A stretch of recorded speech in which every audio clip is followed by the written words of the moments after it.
ولی بیداران طبعا هالبجاردين سروكات يا سوريا هكر وشو باند بده شابا من يدا جلكا حيبتي بو يعني وكو هيك هالبجارنكا في الدنيا نبو تنانت جيانا سي هيكن بجينا چارجي وكي وانجي نبو بيوز بو ساعت حفظ فاري هالبجارتن بده هاتبان لي 5 ساعات بدريش كرن يعني ساعات 12 صندوقين دنگ هاتنا گرتن 5 ساعات يعني قالوا هذا وصايروش دكتور محمود عباس سياسه المدار الاقتصاد قال دكتور ازدل فيدس بكم او تابلوی ایرو تدیتی صندوق دنگ دانه چپلا لیدانا ظالمین اولی خلکی بوسه چون بو دنگ دان بو بشار اسد تصویری صندوق جیبه بو دانشتوی بو هر جهه کی بو افی تابلوی تو چاد بین دکتور تو چاد شو بینی از تشتكي غريبة انه ديكيه البجارتين رسلوكي باش يعني بشار اسد يجو خوين دسي بدا خوينا نزيكي 100 مليون ملطي سوريا وجباريا 6-7 مليون كسي ملط دربي ولاطة ودهندرو دا بهتري جنيفي معارضة سوريا هاتيا ويران كرن دنفسا باجاري دوما دا جيجو سلاحي كيميائي بيك آني 1466 زاروك وبيرك هاتا كوشتن دويرجي بخدا طبعا بصالة 2013 بو دويجي بخدا شو هالبجارتنيت كي دما كاقو أبناء دي خويا كرن إنه نملطي سوري تمامي تيك شوا وديجي ملطي سوري تمامية از باور دكرم أف نامكا حمد دولتي ديمقراطي دنيايرنا انه حقا سي ريج في مجرمي هارا بكرن جو بسر بكبي وبقهي وي وطاي وي دمي انه بدي خويا كرن انه والله از دواركي دستوري دا بنابكي ديمقراطي از هاتمه البجارتنا عندكم يعني اف شانويا هاي يعني كانوكي شانوكا قلكي خرابة از بهور دكم روبلكي رشا ديروكا ملطي دنيا تمامي ندرس ديروكا ملطي كردة طبعا اف شانوها هاقو بشار اسد دي خويا كرن انه والله حرمك ندجي حرمك يا مذهبك ندجي مذهبك يا بتيبت يعني نبس او تاني دكتور كيل امريكا تاجلك جارن هالبجار ندينا ولات امريكا ولات كي ديمقراطيه عشان هالبجار نمبر بده يعني اف هالبجار نجي بري خب كي صندوق غينا دوب تشيب الصندوق دنجا خب كو كاس نبينا بري خب كي يعني او شي وازي كو هالبجارتن تدات كي بريفا برين قالوا تو تشاد بني تو نابني حتى نتينا فكرتي برانيا ولات الدنيا في هالبجارنا قبولنا كانش بلي روسيا بقول بشار الاسد حتى في قافينا جاد ضايع لويره هلايا يعني تو نابني الرويه في رجم بيتر ناشرين ديك اللي جبا كان في دولتي روی رژیمی گاگا روی رژیمی بخورش يعني ناب كوماري ديمقراطي دنياي تبع الجم بس روسيا والجم ايراني نراشش برقو انه او برجوديه خواد ماشينين يعني مزيني هالبجارتين شاوايا دي دنياي تمامي دا يعني هالبجارتين امي بالامريكا بالدولتي الدنياي بي يعني موقتي بروسيسك هياتي كرن بس المسألة دا سوري دا يعني نبس انه بروسيسا وي خرابيها او مطرسياغو اف ديازده صالة خستيه نابي ملطي سوري دا بينها وقتي قد زمانيك بابي بيدبو تي بيرامي عالم تمام سكنان دا طرمبيلا دا الترينا المطارات دا سكنان دن حاوي باسبوري واجوادستان دن ودقوتن هرن بخو هلبجيرن وجنوكا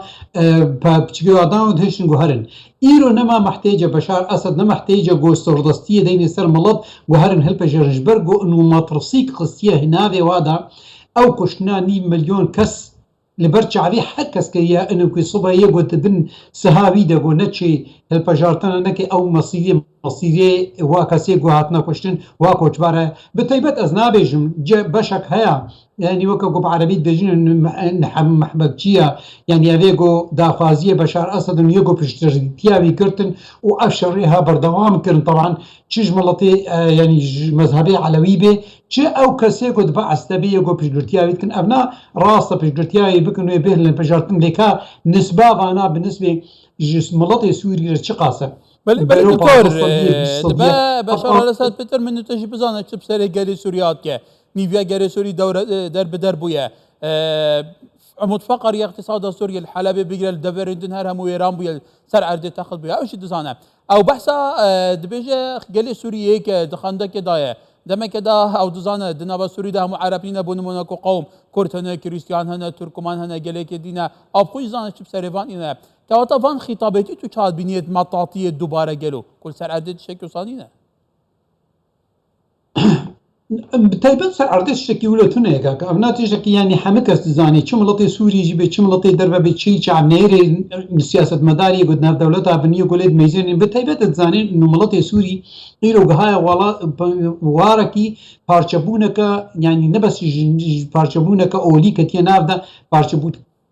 پارچەبوونا مەذهبی ڕەمیاری سیاسی حتا کولتوری پارچەبوونەکە کولتوری کە تێ ناودەتە لە مەیزێنی کولتورە وا کەسێ گۆل دوو بەشار ئەسەدن و کولتورە گۆ ئیرۆ مەسا پۆزیسیۆن سووری و کولتورە ڕێبەبەریا خۆ سەر لێت مەیزێنی سێ کولتورێ جدا ئە 11 ساڵە هاتیە ئامادەکردن دەت مەیزێنی میدیا بەشار ئەسەد نەفسا وێ خەفتنا گۆ بابی بیا و کارگی دمەشاند ینی دوێ واری دەهەیە دمەشێ دمەیزێنن ینی هەلپەژارتنادا بەری گۆ هەلپەژارتن دەست پێ بکەن دی شاهی نەچێتێکردن ڕقستێ نەکردن دەمەکە گۆن و بەری وەختێ گۆ هەلپەژارتن پێکردن دنە خویاکردن و سەرۆک بەشار ئەسەد وێ بسەر بکەبێ ئەس باوەڕ دەکەم ئەڤەها دکەوێ یانی دکەوێ وەی وەتایدا ینی ڕاستەوەکە ئەمریکا و دەولەت نەدی دژێوێ سەکنین و گەلێکی شەرمەزەکردن و ناودەولەتی شەرمەزەکرد بەس ئەف دێ خویاکردن و بڕاستی شەرمەزەیە ژوارە گۆ هشتن یەکێوکە بەشار ئەسەد بە ئاریکاریا رووسیا و باریکاریا ئەیانێ بگهێبێ ئەوەتایەها و بێ هەلپەژارتن سەر خوینا مەڵەتی سووریانی